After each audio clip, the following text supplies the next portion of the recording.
In the last few months, my focus has really been on getting used to creating more content. I haven't had more resource or chance to actually promote the content as much as I would want to. Subscriber gains is fascinating. This little report here talks about when people decide to subscribe to your channel. Now you can see the Pope's video gained 15 new subscribers, and these ones gained 1 subscriber. So that's very telling in terms of what people want to get more out of your channel. I see so many creators doing these amazing, super slick 2 to 5 minute videos, and it's so hard to accumulate so much watch time.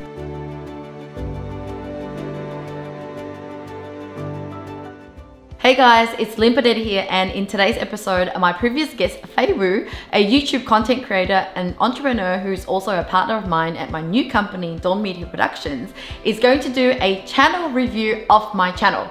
I thought I would take you behind the scene of what it's like to strategize a YouTube growth plan, and watch with me as I learn from Fei's advice, since she's actually been able to grow her channel from 0 to 16,000 subscribers in less than 2 years. I'm just warning you, it's gonna be a long video, but it's gonna go really in depth into the many areas that you have to look at in order to grow your channel.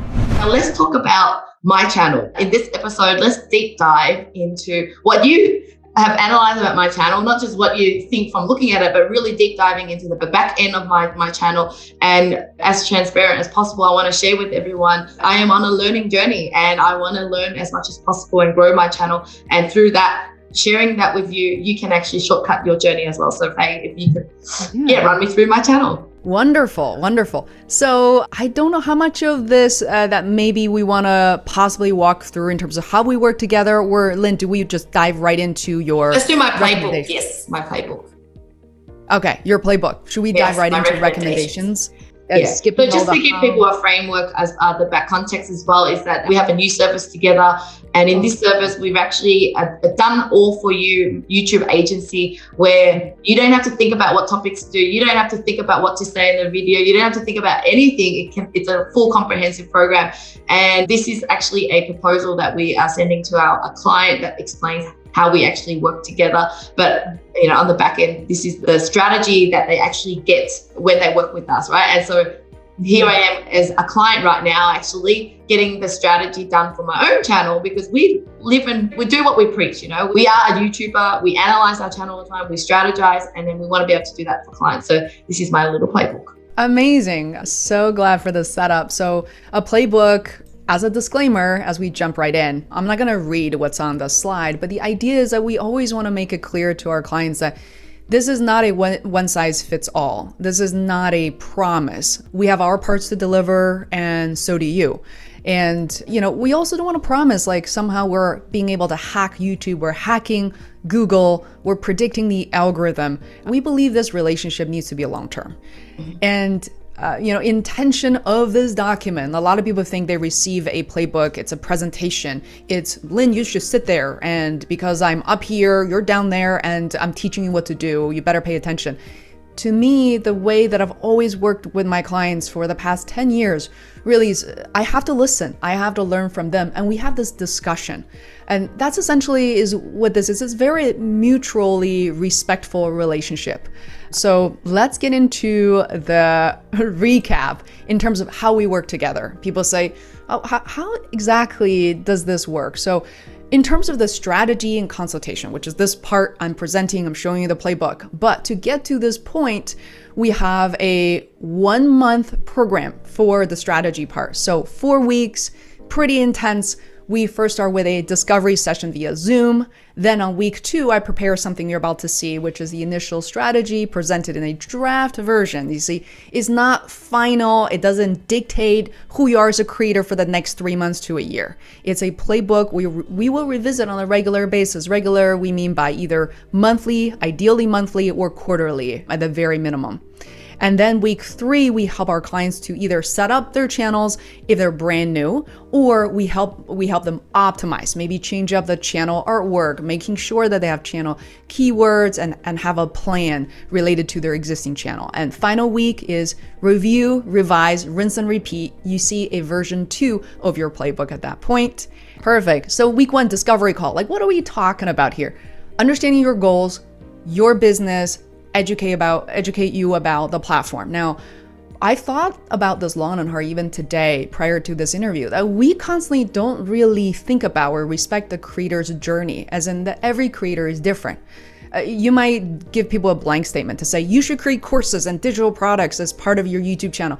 But what if that's not really their strength, or it's not necessarily what they're interested in doing? As part of our conversation, I really feel like we need to humanize the creator journey to understand who they really are and create a plan and curate a plan specific to them. And also, as part of week 1, here are some of the questions. Some of our clients are like, what are some of the questions? Can I prepare for them prior to the call? You know, these are the things we ask about, including, do you have a business? You know, a lot of the folks we work with are author speakers. They have a business. And then we want to respectfully ask them, do you want to connect your business with your channel? Some people might say, absolutely not. Like, I want these things to be separate. My YouTube channel is my baby. I don't want to talk about this other thing. And some people like you, Lynn, you have done a really good job connecting your Lynn Pod YouTube channel with your outsourcing channel. That makes perfect sense. People build trust. And we also ask things like, do you have any resources such as a virtual assistant and editor on your end? Because if you don't, well, Lynn's Dawn Productions does exactly that. I don't do that. You know, I don't edit videos for my clients. So we have this full 360 service for you. We also ask questions like, do you watch YouTube regularly? And are you only publishing content there? What have you noticed about the YouTubers you absolutely love and adore? And yeah, so we have a sneak peek into the playbook. I'm gonna hop on over to the objectives to be specific about what we're doing. And for a lot of our clients, look at this and they're thinking, oh, what is this? Oh, recommended playlist. What is a playlist? So we are thinking ahead of you as you're talking about what drives your business, your personal brand. We're already basically designing the playlists you want to basically feed into and create content for in the long run. I know that people probably can't wait to see Lynn's channel. So I'm gonna basically fast forward a lot of this, and we can also share, I mean, this, Lynn, if you agree, right? Like we basically share a lot of our strategies upfront with our clients. We're not trying to hide any of these steps. So if you have any questions, be sure to let Lynn know. Yeah. Now, thanks for this, because it's always good to get some context on what happens before this whole playbook happens, right? Because it's not just all of a sudden, yeah, thanks for your information, we're going to start designing your playbook. It really needs a lot of preparation and collaboration in order to get to that point. And it just shows there's a lot of work. And, YouTube, like you said, it's a long journey because there's actually a lot of work and a lot of testing and then trying again and again. And hence we have, by working with us, you're just going to shortcut that journey. So yeah. Absolutely. Speaking of shortcutting the journey, one thing is channel setup. It sounds so trivial. Oh, you have a Gmail, you can set up your own channel. Turns out not so much. And there's a difference between a personal channel versus a brand channel. Only with a brand channel, you can add other editors, people who can work with you, which is us. So we offer here to set up a brand new channel for you and also transferring that ownership to you so you don't have to worry about learning how to do that. It could literally take people hours trying to figure it all out on trivial things. So review and revise the playbook. Some clients may be thinking, okay, this looks fancy, beautiful. I can hold on to it for a year, for a quarter. Why do I have to talk to you again? So it turns out, YouTube journey, the algorithm changes constantly, and they won't tell us. They, meaning YouTube and Google, is not going to send us a memo to say, now we're really focusing on mental health right here on YouTube this month.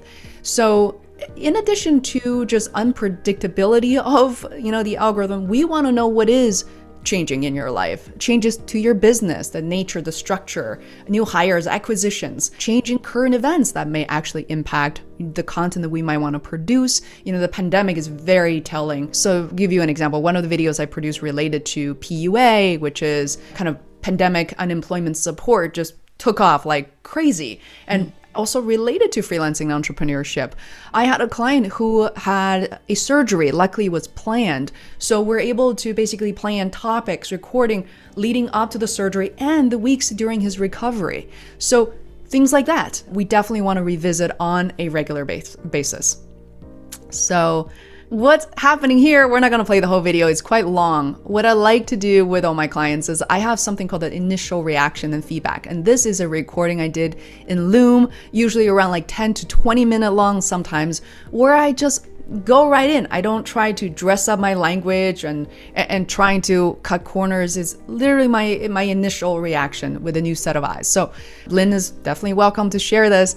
And I love talking about what Lynn has done really well, which I have mentioned at the beginning of this interview. But I want you to look at this again, specifically what Lynn has done really well. And then we jump right into recommendations. So without overwhelming the audience, I want to focus on just 2 to 3 things. When I say 2 to 3, they're not really all that straightforward. It actually requires quite a bit of work to achieve that. So I noticed some of the main takeaways is that, look, everybody's busy. No channel, no person, no entrepreneur has infinite time. So that's why I want to prioritize, right? What are we focusing on this month? So engaging with related channels, recommended videos. What we mean by that is I would recommend you, Lynn, to look at your popular videos, even some of the newly produced videos with double digit or, like roughly 100 views. Look at what YouTube is recommending right next to your videos. That means when people get to your video, they're more likely to click on something on basically on the side panel. And you want to engage with those videos and give those video creators encouragement. I say this not to say that you should ask your virtual assistant to now drop your video link in all other comments. That never works. It is always this authentic exchange to say, oh, I learned something from this video, or answering questions from other channels to say, oh, not to say, oh, Faye said, oh, this is a great video, but I have another point of view, perspective to offer. It is work. But you could also, another thing, a second bullet point is Lynn has several very, very popular videos, over 10, 20, 30,000 views.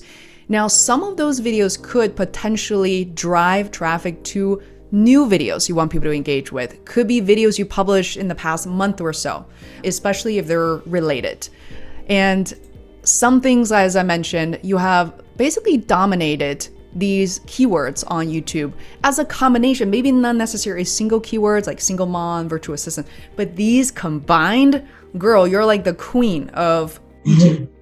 Awesome. Let me go back to your point 1. So when you say recommended video, you're saying that when someone's watching the video on the right-hand sidebar, YouTube is saying, here are your other recommended videos. So this could be showing not just your own. Is it ever your own, or is it just all other people's recommended videos?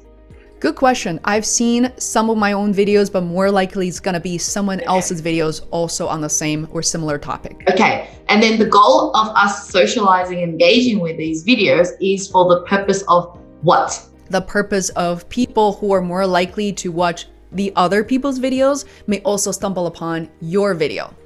Is it because they might read my own comments and then click on my channel and then go, okay, oh, she has some similar content? Is that how it works?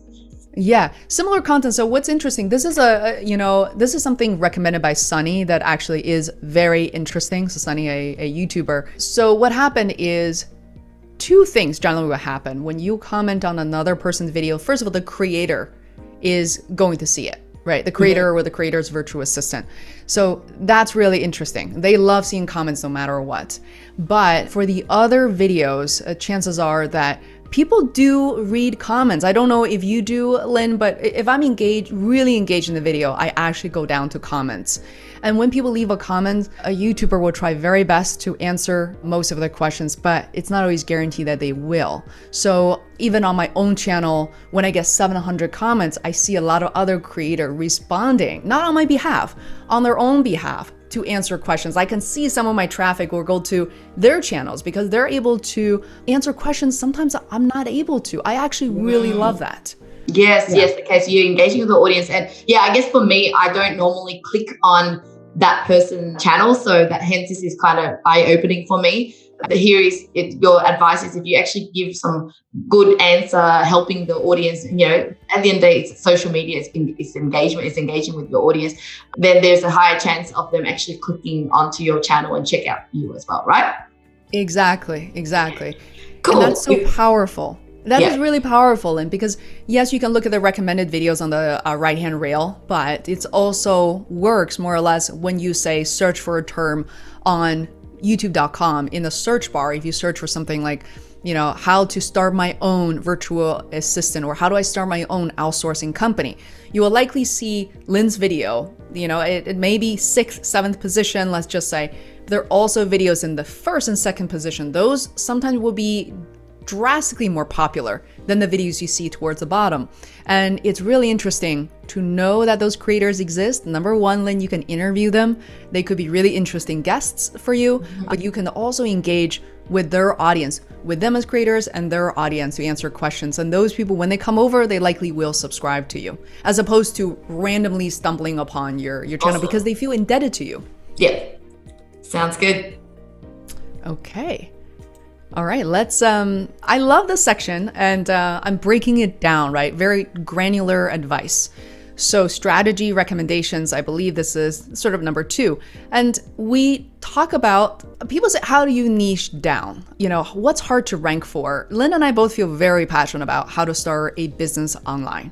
And so how to start a business online, if you search for it right now, there would be millions of results, and it would be very hard for us to rank for that.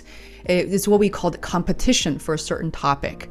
Now, the second thing, we just getting more and more granular. So number 2, as you can see here, how to start an outsourcing business online. Okay, now it's just not just any business. It's an outsourcing business online. It's easier. Now YouTube's really paying attention. Third, how to start an outsourcing business online as a single mom. Now, YouTube is really paying attention and begins to promote your content.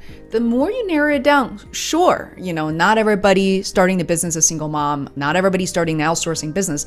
Now you're started to really narrow down. And then what's also inherent about this example is, it's one thing to say that, Lynn, I'm going to teach you how to be, work in construction and working 80 hours a week from home. But there's something that's very workable. And lastly, I noticed, Lynn, you have a video called, and it became very popular, how Evan Carmichael started his YouTube channel or online business. Now, this example is very interesting, which is Evan Carmichael is a very specific term. It's a person, and he's a big YouTuber. And how he's able to gain his success for an online business and YouTube. Now you're really, what you're trying to do, you're sending so many signals to YouTube to say, pay attention to this. I'm teaching people what's already social proof. And here's basically my take, my learnings and reflections on this. And then there's another video, it's not even on the list, I really like, is, Lynn, you created a video called How to Start a Business Online with No Money. People love that. It is one thing for you to be like a trust fund baby with $50 million and you just start whatever you want versus you start with $0. How do you do that? Yeah. So then with these topics that you're saying, are you saying, I think I've done a few already on these, and what do I do with these specific titles? Yeah, so some of these videos you have done, I believe I probably, I'm sharing the process of something that in this case, you're doing right. Oh, okay, gotcha. Yeah, you're doing right. But I also I'm using an example you've done right, but to look at some of your other videos together. And this is where we have this conversation, and that probably shouldn't take over the entire interview. We can, if you want to, we can pull up your channel to say, now we want to have a conversation as a regular consulting session to say, why don't you tell me, Lynn, some of the videos here that you feel like you haven't narrowed down enough, that maybe it's a little too competitive for our size of our channel. Maybe we've missed the mark. Can we do a couple of things? There are 2 things we can do. Can we modify this video? You've done a really good job in this video. How do we niche down from using the title, something we can mention in the description, and maybe we can change up some of the keywords. And let's come back and see if there's any changes in a few weeks. There's another way to do this, which is record another video to narrow it down to a specific audience. And what I mean by that is, what's been really helpful is not for YouTube to guess or for the audience to guess at the end of the video to say, oh, she's really talking to me. We want to make it super obvious at the beginning, at the beginning of the video. Hey, I've been a single mom. I know what it's like. And I was able to start an online business myself with no money. And in this video, I'm going to break it down. Or, you know what? It's a long journey. This is part of a video series. I want you to come back in 3 days in the week. And this is what I'm going to do in August. So those conversations are happening using something you've done right to inform how you can, visit some of your other videos. Is key here. That's amazing. Yeah, I really like that advice. As you can see, there's just endless amount of things you can do on YouTube to improve your channel. Exactly. And the reason why I say why we need to revisit as opposed to, hey, Lynn, I got about 100 topics I need you to batch record, and let's go into editing mode. I think we neglect the good content that we've done in the past. We do this for YouTube videos. We do this for podcast episodes. There's so many nuggets we can take out. That's another takeaway, is I could easily look at your videos, Lynn. I can say, you know what? This video is 13 minutes long, but right around 5 minutes to 7 minute mark, oh my God, that's a real hidden gem. You need to take that out, because guess what? Let's look at your analytics. People stop watching this video at 2 minute mark. You've lost them sometimes within the first 30 seconds, and they miss the best bits of when you're really getting to the point. So slicing, dicing, repurposing existing videos, as well as optimizing existing videos is really key. I know we all neglect that. So let's take a look at, in terms of when we focus on single mom, and by the way, I just want to say, as a woman, I don't know how this resonates with a man necessarily, but as a woman, I grew up and I've witnessed my own friends becoming single moms under many different circumstances, right? Serious illness, divorces. Again, to me, it's a very emotional and visceral content. And frankly, it makes me want to send your videos to my friends who have gone through this, who are going through this, because we are like laughing, like, oh, strategies. Gosh, it was so hard for them. It was unimaginably hard, even, with or without family support. So I think as a topic, single mom as a keyword has so many likes. Here, money, for instance, is a very important topic that catches YouTube all the time. And so here I kind of played around how I started an online business as a single mom, how I make more money, how I increase my revenue, how I grow my business, 5 tips of starting a business, or 5 ideas that you can start a business as a single mom that's more feasible, how I do something as a single mom.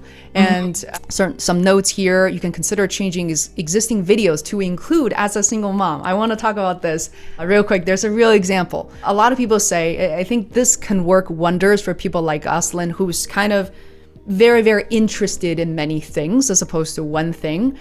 There is a channel, and I will send it to you after the interview, but you can find it. Is this gentleman, I believe he's a developer. He used to be a developer at Google, I believe, and Facebook, and every single video he has is basically how I do this as a millionaire, how I manage my divorce as a millionaire, part of his style and his videos might make you cringe, and that's in some areas, and that's not what I'm referring to, but the fact that he so smartly used this one keyword that has to be kind of iconic in a way, right? I can think of certain things that may not be as helpful, but as a single mom is very, very iconic, that you can attach to, how I plan for my vacation, how I started an outsourcing company as a single mom. So I would drill in there. I would get in there. And Lynn, I would love to go through your videos, maybe pick like 10, 20 videos to say, let's add that keyword, how you do this, and then add as a single mom at the end of it. That's so interesting. Yeah, I think it would probably mean that I will have to remake some videos, only like, let's say I would give them more context, because the title is as a single mom, and obviously I'm not a single mom anymore.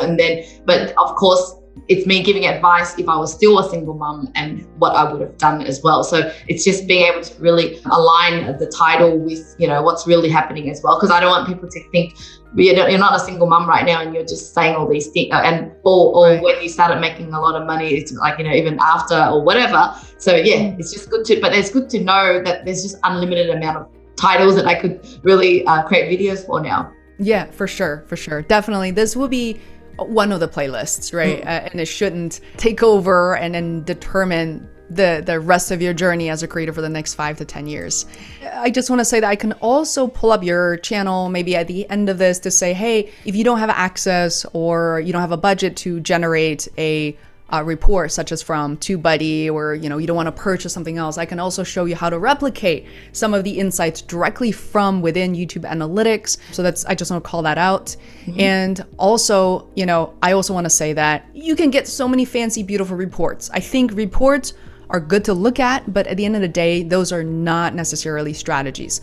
you have to figure out, with us or with your own experience, figure out what you need to do and stick to that plan. So let's jump right in. And so I'm actually looking at some of these beautified slides for the first time.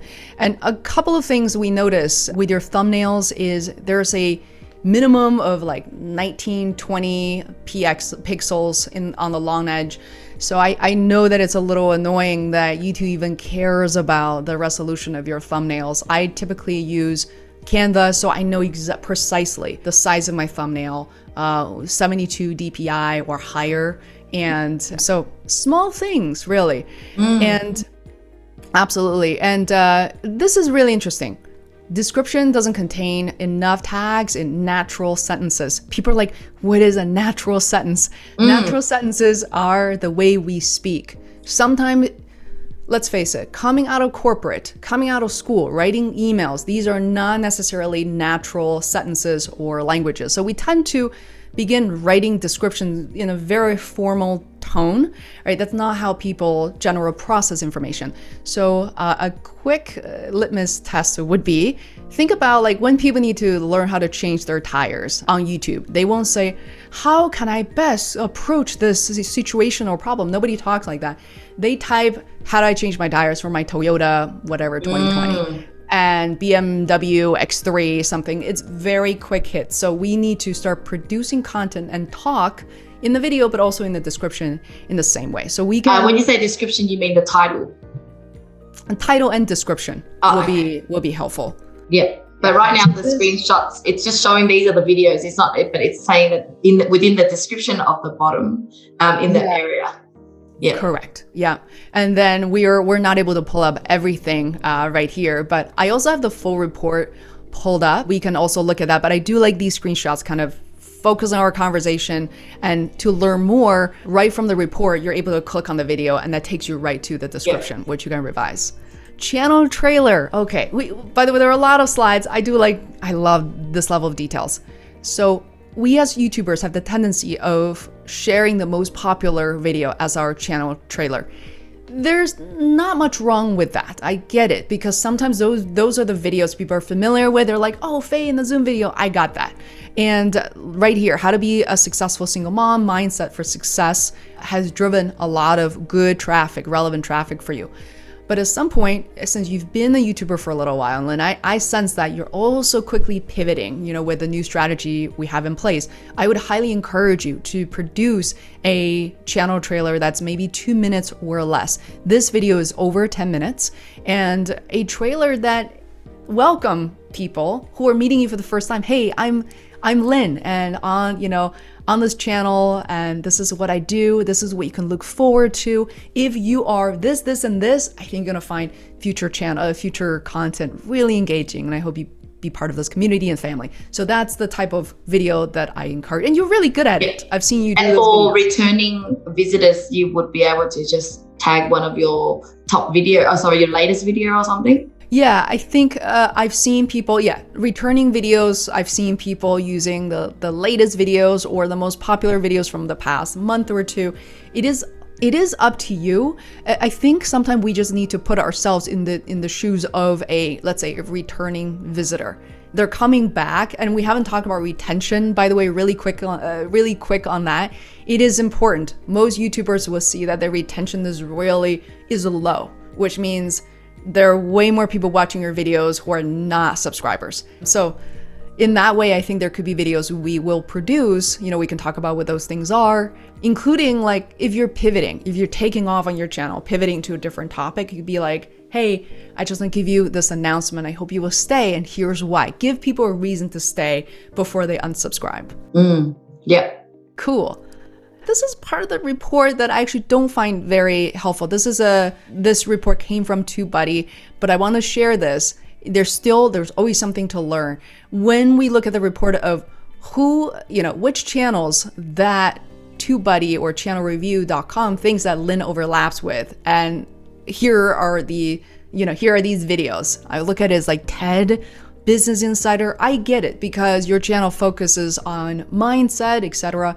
But it will be even more helpful to indicate channels, let's say, relevant to your channel size, maybe your background. So we had this conversation and your lovely virtual assistant already sent me 3 to 5 competitors. And I find those examples to be a lot more relevant, something we can also talk about during our next session. Yep. Okay, and here are basically more of the same things in terms of audience overlap. This is maybe too small to get into. But now I do want to talk about content strength. In terms of strength, what it means are a few things and maybe a little hard to see, but at a high level, you can see there are 3 videos at the top, 3 at the bottom. So it's talking about the best versus the worst performers and the criterias that they're looking at, including average view duration, estimated minutes watched, subscriber gained, total views, engagement, meaning people commenting, liking, sharing, and average view percentage. So definitely my comments here, again, to dispute these reports is you can find the videos. First of all, let me ask a question. I should have. How do you, does this surprise you? Are you aware of this? How do you feel about your best performers? Yeah, so definitely the bottom one shows me that there are vlogs that I actually like doing when I'm traveling. So it's not to do with anything, not to do with the audience. It's got to do with me wanting to keep memories of my life. So definitely I can see why it's down there. In terms of the top one, obviously I can straight away see that whether someone's well known. So Rabbi Daniel is well known, as well as he has his own database and channels. So when I send him the published video, he pushes it on his channel or tells people, hey, there's a video there. It helps to drive traffic too. And, you know, in the last few months, my focus has really been on getting used to creating more content.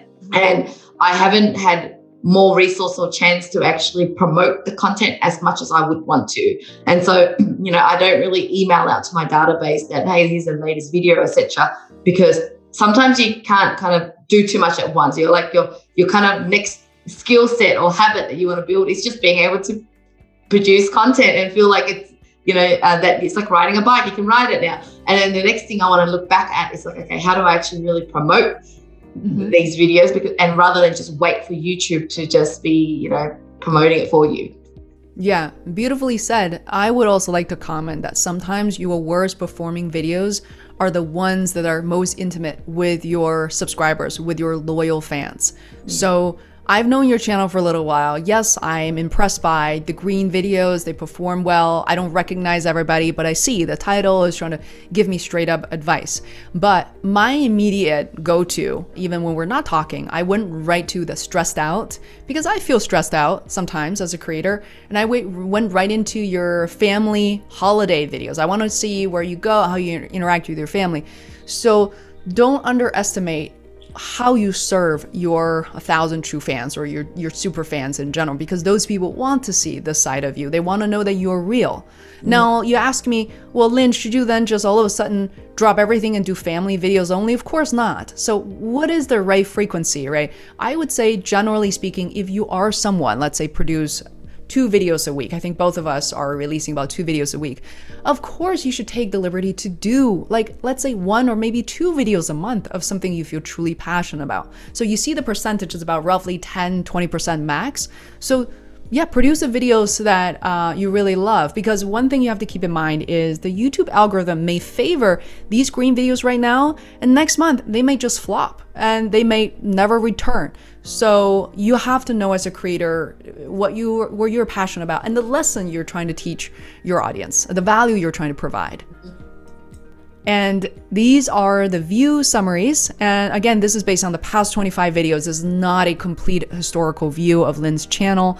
And you can see that right now, your average video, 77 views within the first 7 days. Your best video got, I believe it's this gentleman's video here, your worst video within the first 7 days. And it's kind of give you an idea of how you perform. Now, the YouTube average, I would say, is something that you have to be careful of. Same thing if you're running ads on Google, Facebook. It's like average Facebook advertiser.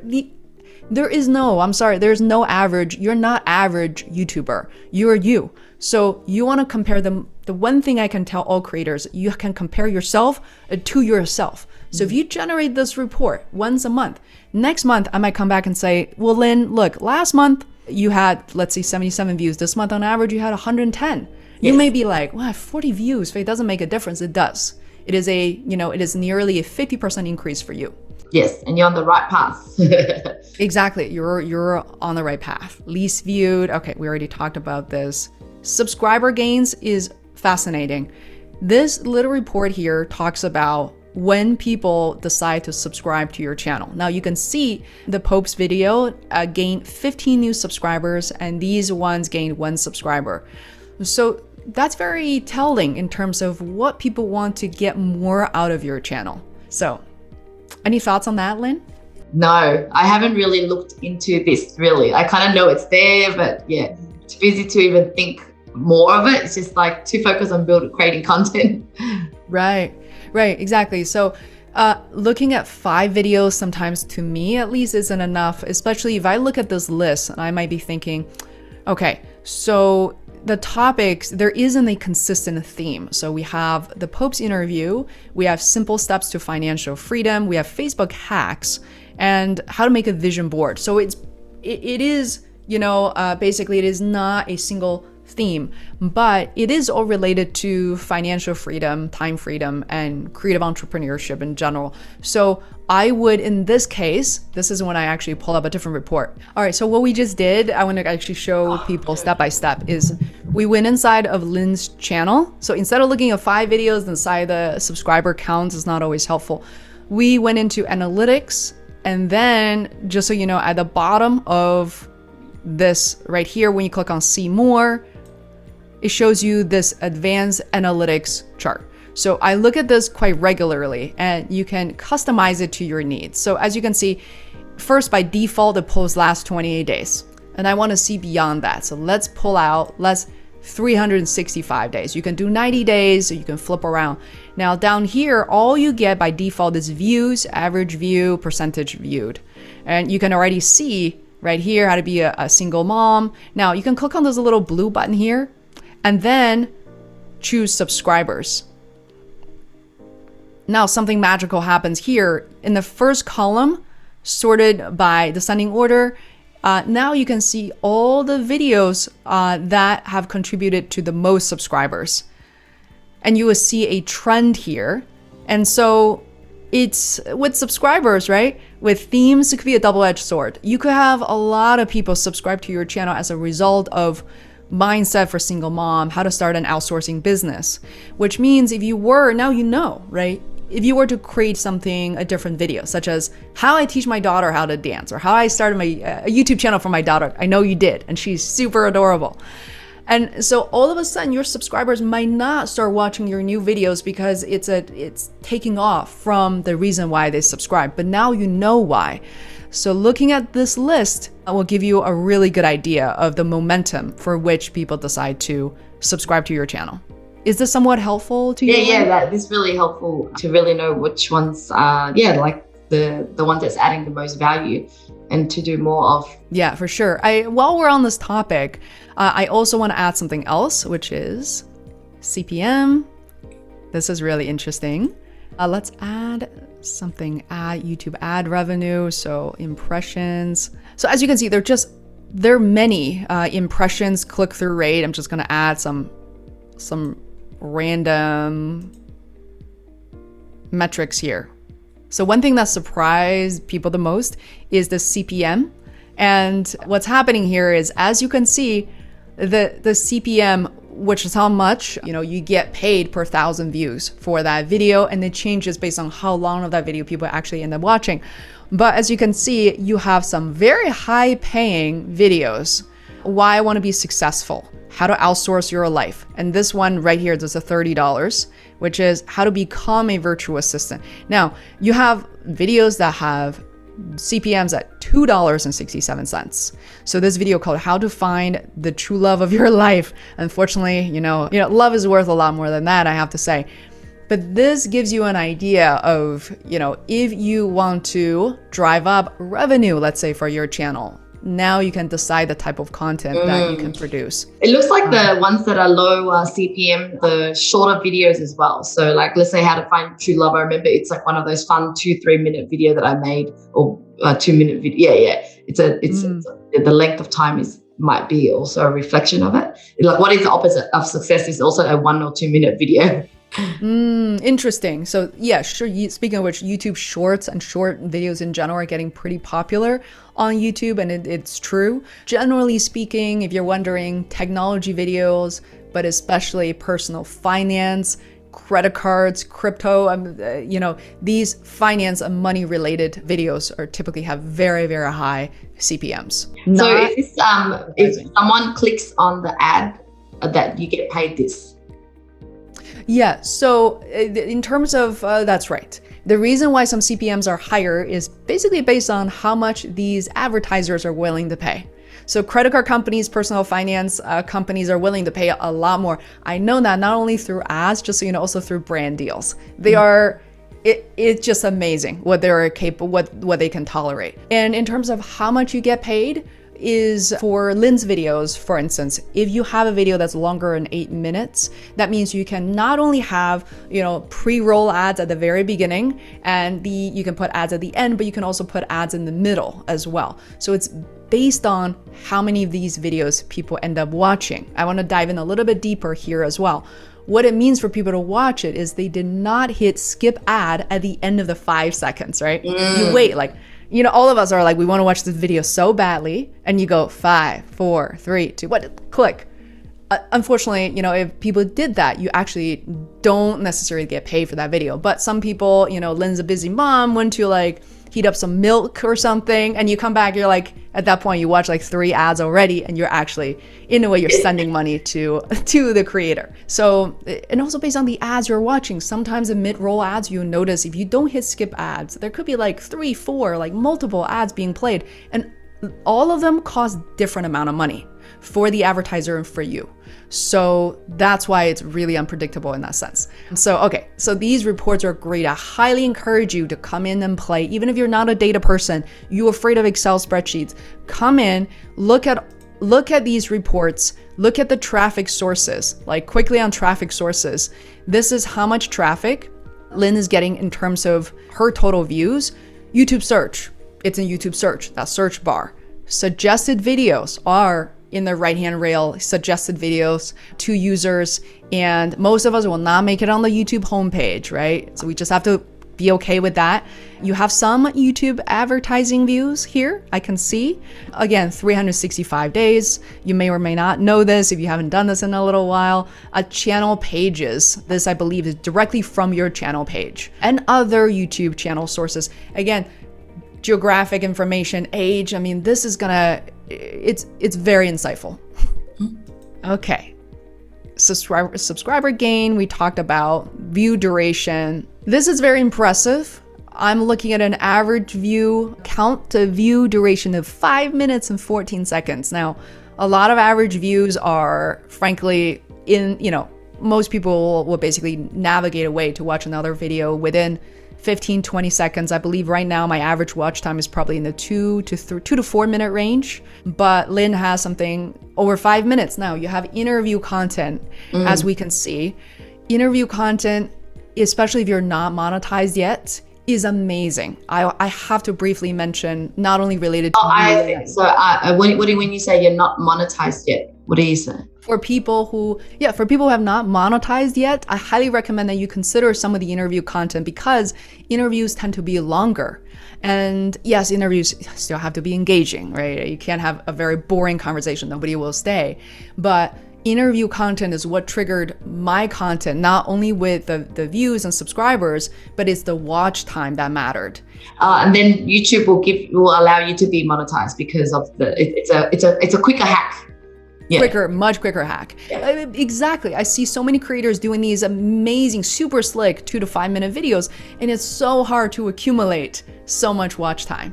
Right? So one thing on this note, Lynn, I didn't put it down, but something for you to potentially consider is live stream content.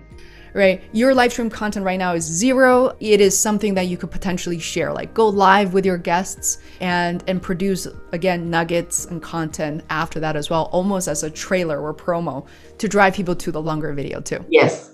Can't wait to get into that. Yeah, it's not bad at all. Your best performing videos out there, best video had a watch duration of nearly 10 minutes. It is very impressive. If you don't know what it's like, sit in front of your screen, watch a countdown timer from 10 minutes down and just sit there. Yeah, so this, we get into the view percentage, which means out of the entire video, if it's 10 minutes, if people watch 7 minutes out of 10 minutes, well, that's a 70% view percentage.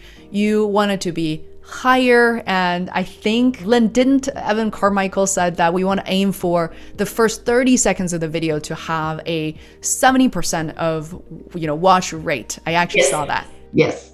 That is hard to achieve, but whatever it is, it's not so much of an influencer told you to do this. It is something where when we work with our clients, I look at before we start working together, or if it's a clean slate, right? This person doesn't have a YouTube channel. A month later, we look at it and say, look at your average view duration for your channel is about 30 seconds. Can we increase that to 1 minute? Or if your average view percentage right now, is 28%, can we increase it to 30%, 35%? Something very relevant, achievable for you. So this is all kind of related.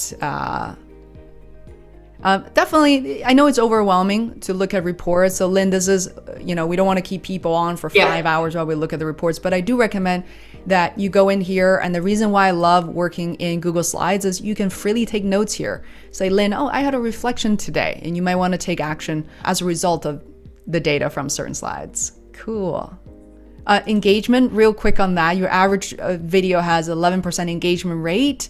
That means people liking, commenting, thumbs up or down, sharing in general, and like rate. So these are very specific. And these graphics, to me, it's like, if you don't have a ton of likes on a video, so don't get too caught up, right? Like this one, it says 50%. There may be one upvote, one downvote. And remember, there are trolls on YouTube, so don't beat yourself up if you see a lower percentage like rate.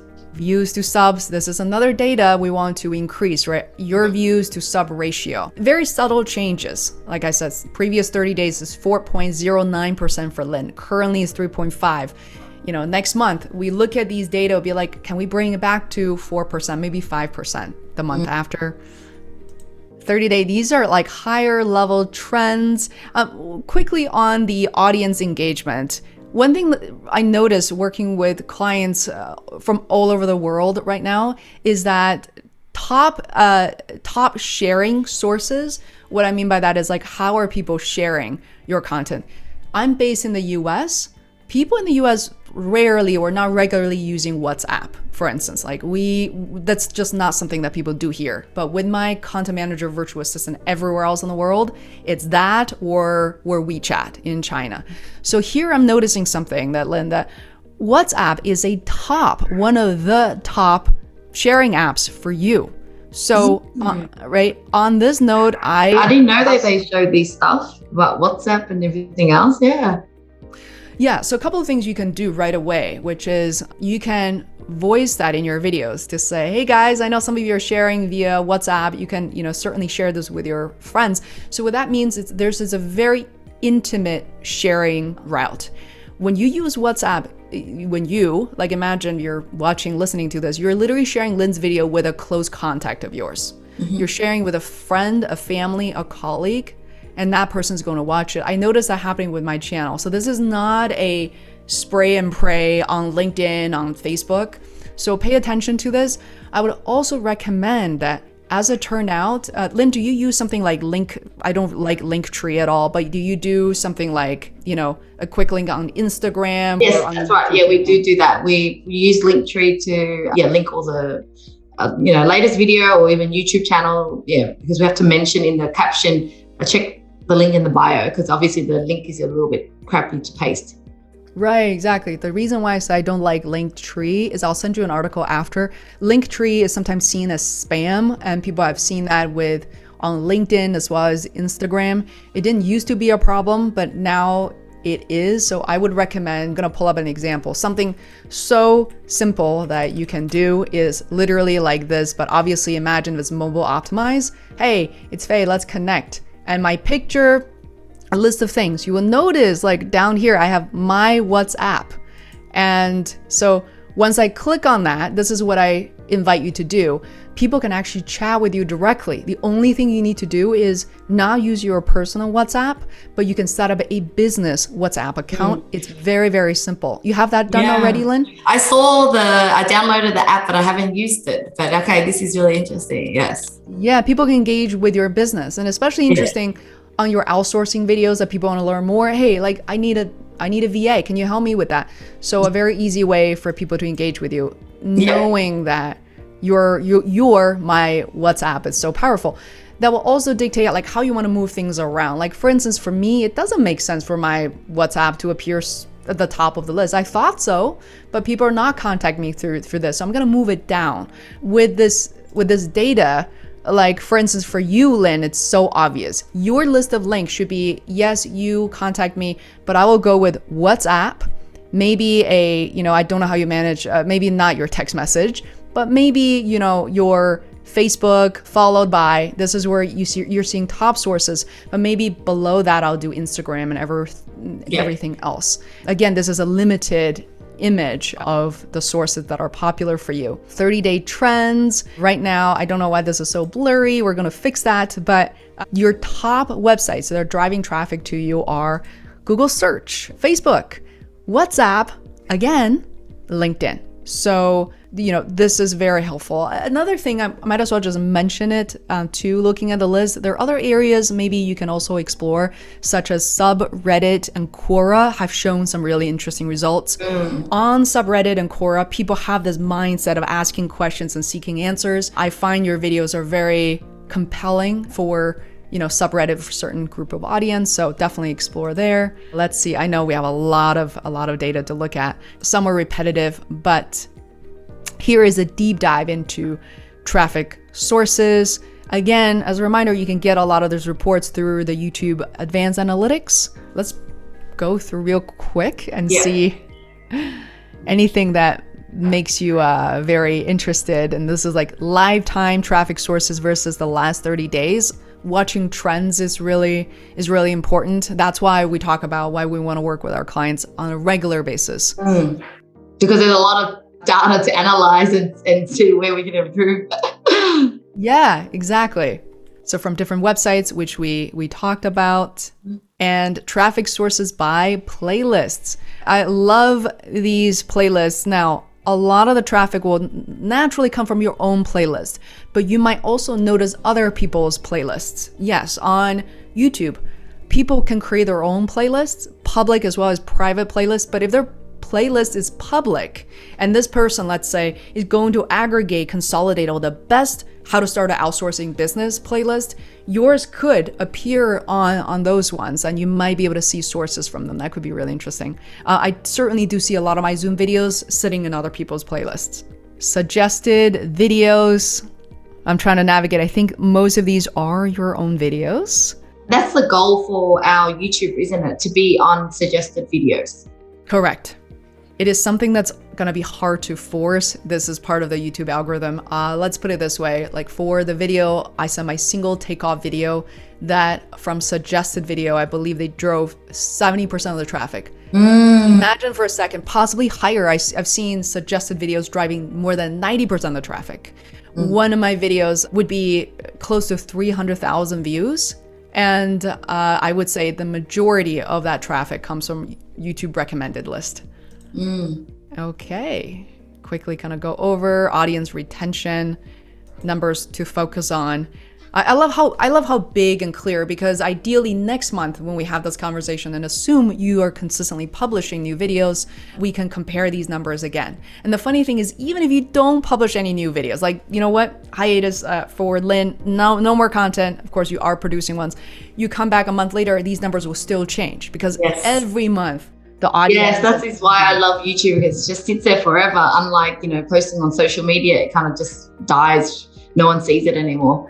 Yeah, exactly, especially Instagram. And you can't search for the keywords. Yeah, exactly. So very much based on recency. So the last slide, obviously, we have bullet points. The reason is I always want to have a kind of question and discussion. It's not just a presentation. So let's take a moment, Lynn. What are some of the things you heard themes you heard that you would like to maybe experiment right away? Maybe just one thing, or maybe 3 things. So number one is going back to the keywords like single mom that is doing really well. I really want to hone in into the educational content around that, because I have a list of ideas for content like a review on how to use Video Ask and all these things that I would like to do, but I think I'll just pause on that and really be more strategic and spend time doing a bunch of content for like the single mom playlist. So it's just, a lot more focused. And the other thing is just going back with my virtual assistant and just really analyzing this report, because I think that would also take a bit of time to then get my head around it, so that I go, okay, what is the number? What is the area that I want to improve on in terms of, in this past week, we actually kind of focus on the retention, like how do I actually improve the retention rate at the beginning, making my editing a little bit more interesting. And thirdly, I would say to go back to the high performing videos and really analyzing a bit more. As you see, the point that you made is like, what's doing already well, why don't you try to do more well on that and optimize in that area versus just, jumping, ahead of time and trying to do all these other new topics. So I think this will give me a lot more clarity and focus as I focus. Absolutely. And I think these are key. And I know that, we went through the reports very quickly. And when you go back, there may be some insights that jump out. I don't know, during your shower, like right before, sometime for me, right before I go to sleep, I think of something. And I would say, don't overlook those ideas. In terms of products, I want to mention that the one thing that I did that is still generating revenue for me is one day I realized, people love my Zoom videos, and I want to create this tiny little tool, just like short videos that people can upload as virtual backgrounds. I did this at the end of August, and it's been, selling since September 2020, and it continues to generate significant revenue for me in unexpected ways. So I think also, that would be, I think, a follow-up conversation, possibly where Lynn, you and I can dive into your business tools. You have you have ebooks, you have these things. Maybe we can talk about how you can productize some of the things you're currently giving out for free, or how to dress it up a little bit where people want to purchase, right? Think about the services we offer from a consulting fee versus what people can do, download and DIY this thing. And can you give out something for free somewhere in the middle where you sell $10, $20? And that's what I encourage most of our clients to really think about. Well, thank you so much, Faye. I think we've really deep dived thoroughly into my channel, and I think people have definitely got some. Even I, as someone who's been doing it for like 2-3 years, has learned so much and realized there's a lot to do. So thank you so much for your time. You're welcome. Well, thank you so much for watching, guys. If you have a business and like to grow your YouTube channel, then come and have a chat with me at my company, Dawn Media Productions. Now, if you want to learn more tips to grow your business, check out here.